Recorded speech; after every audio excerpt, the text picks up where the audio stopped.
লোফারের উপরে নাকি ধামাকা ডিসকাউন্ট দিতেছেন। ভাই এখানে যা দেখতেছেন ডিসপ্লেতে হিউজ পরিমাণে কালেকশন সবই পাবে ধামাকা অফারে।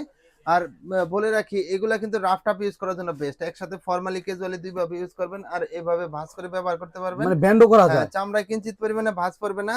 এই যে নিচে সোলটা যে আছে খুবই সম্পূর্ণ গ্রিপি চায়না, সোল। হ্যাঁ চায়না সোলের ভিতরে করা, চায়না ক্র্যাব সোলের ভিতরে করা। রাফ টাফ ইউজ করার জন্য বেস্ট হবে। এরকম অসংখ্য কালেকশন আছে ডিসপ্লেতে, হিউজ পরিমাণে কালেকশন। সুয়েটের ভিতরে কিছু কালেকশন আছে, এই যে দেখেন এইদিকেও কিন্তু হিউজ পরিমাণে কালেকশন আছে। একদম ইউনিক কালার যেটা কিন্তু। নিবেন অফার প্রাইজে আজকে পেয়ে যাবেন অনলি 1400 টাকা। এগুলো রাফ টাফ ইউজ করার জন্য বেস্ট হবে। এক জুতায় মানে আপনি 2 বছর ইউজ করতে পারবেন। এই যে দেখেন এখানে হিউজ পরিমাণে এক কালেকশন জোতা আছে। মানে কয়েক শীত শেষ হ্যাঁ নাকি? মানে শীত, এই শীত, সামনে শীত, 2 শীত সহ আপনি রেগুলার দৈনিক যদি রাফ ইউজ করেন তাহলে ব্যবহার করতে পারবেন মিনিমাম 2 বছর। হিউজ পরিমাণে কালেকশন আছে। সরাসরি কোথায় প্রত্যেকটা আসতে হবে জুতায় ভাই? অফারে পেয়ে যাবেন অনলি 1400 টাকা। সাইজ अवेलेबल আছে 39 থেকে 44। এগুলো নিতে আসতে হবে ঢাকা নিউ মার্কেট কাঁচা বাজারের পাশে, নিউ মার্কেট সিটি কমপ্লেক্স, বিশ্বাস বিল্ডার্সের দ্বিতীয় তলায়। শপ নেম হচ্ছে ইকো পেয়ার আর শপ নাম্বার হচ্ছে